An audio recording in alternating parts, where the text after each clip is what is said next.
Hello everyone, आप सभी का हमारे चैनल में हार्दिक स्वागत है।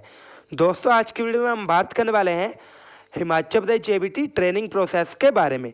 तो देखिए दोस्तों, यहाँ पे हम कुछ बेसिक से जो क्वेश्चंस हैं उनको डिस्कस करेंगे।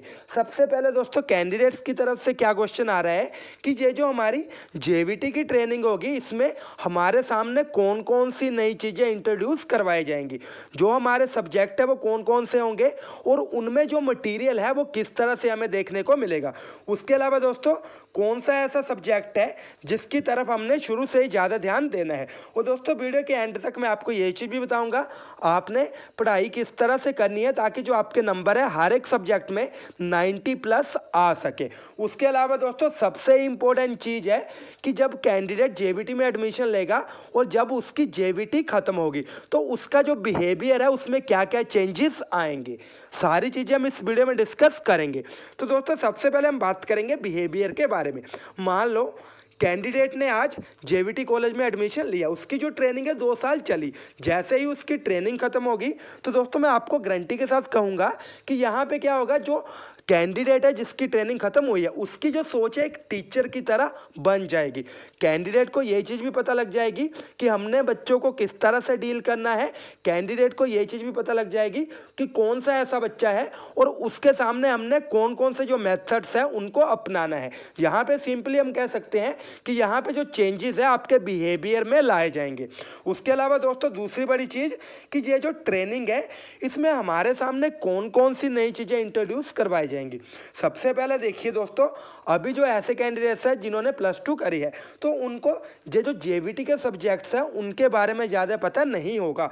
तो जैसे आप जेबीटी में जाओगे तो दोस्तों, यहाँ पे आपको साइकोलॉजी भी देखने को मिलेगी, आपको फिलोसफी भी देखने को मिलेगी, उसके अलावा दोस्तों आपको मैनेजमेंट भी देखने को मिलेगी, आपको मैथ भी देखने को मिलेगा। यहाँ पे दोस्तों, हर एक जो हमारा सब्जेक्ट है उसमें कुछ कॉमन सी चीज़ें हैं। सबसे पहले ये जो आपके सब्जेक्ट है, ऐसा नहीं है कि इसमें बहुत ही ज़्यादा डिफ़िकल्टी आपको फेस करने को मिलेगी। यहाँ पे जो लॉजिक है वो इस तरह से बनाया होता है कि ये जो कैंडिडेट है जो कि जेबीटी कर रहा है उसकी जो तैयारी है वो इस तरह से हो सके ताकि वो पढ़ाई में ये चीज़ भी सीख ले कि हमने बच्चों को किस तरह से पढ़ाना है।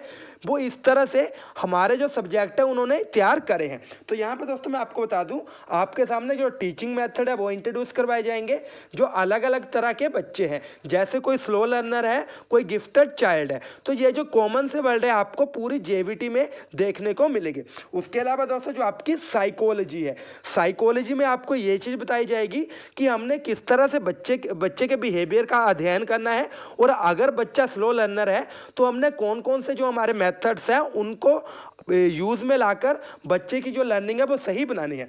उसके अलावा दोस्तों, जो आपकी एजुकेशन है, जो एजुकेशन सिस्टम है उसके बारे में बात होगी और जो हमारे अलग अलग तरह के स्टूडेंट्स हैं, ठीक है, जैसे किसी स्टूडेंट की जो फैमिली बैकग्राउंड है वो अच्छी नहीं है तो हर एक तरह के जो स्टूडेंट्स हैं उनके बारे में यहाँ पे डीपली डिस्कशन किया जाएगा, ठीक है दोस्तों।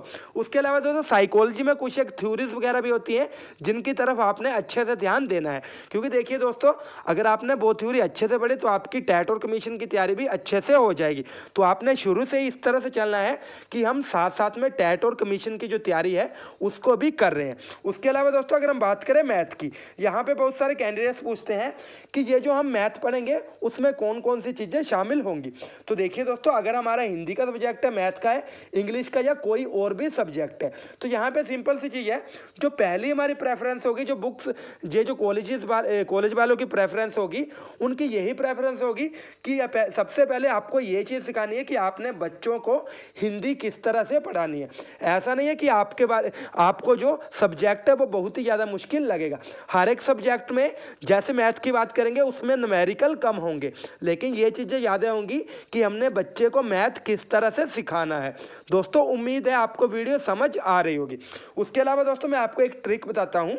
जैसे मान लो किसी कैंडिडेट के पास बुक्स नहीं है, ठीक है दोस्तों, अगर आपके पास बुक्स है तो बहुत अच्छी बात है। अगर किसी के पास बुक्स नहीं है तो आपने क्या करना है, जो आपको टीचर पढ़ाता है आपने उसको अच्छे से सुनना है। उसके बाद दोस्तों, यहाँ पे मैं आपको बता दूं, जो ऐसे कैंडिडेट्स होते हैं जो कि बुक की लैंग्वेज लिखते हैं उनके जो नंबर है हमेशा यहाँ पे कम आते हैं। आपने क्या करना है, चीज़ों को समझना है और उनको अपनी तरह से मॉडिफाई करके लिखना है। यही लॉजिक है कि आपके जो नंबर है वो 90 से ज़्यादा आ जाएंगे। तो यहाँ पे देखिए दोस्तों, मेन चीज़ यही है कि आपको अलग अलग तरह के मेथड सिखाए जाएंगे। आपको बच्चों के बारे में बताया जाएगा कि कौन सा बच्चा कैसे सीखेगा। आपको टीचिंग लर्निंग प्रोसेस के बारे में बताया जाएगा। आपको एजुकेशन सिस्टम के बारे में बताया जाएगा। आपको जो साइकोलॉजी की थ्योरीज हैं, वो जो हमारी फिलोसफर की थ्योरीज हैं, उनके बारे में बताया जाएगा। तो दोस्तों उम्मीद है आपके जो डाउट्स हैं वो क्लियर हो गए होंगे। आगे आपका कोई और क्वेश्चन है तो आप कमेंट बॉक्स में ज़रूर लिखिएगा। Thank you. जय हिंद, जय भारत, जय हिमाचल।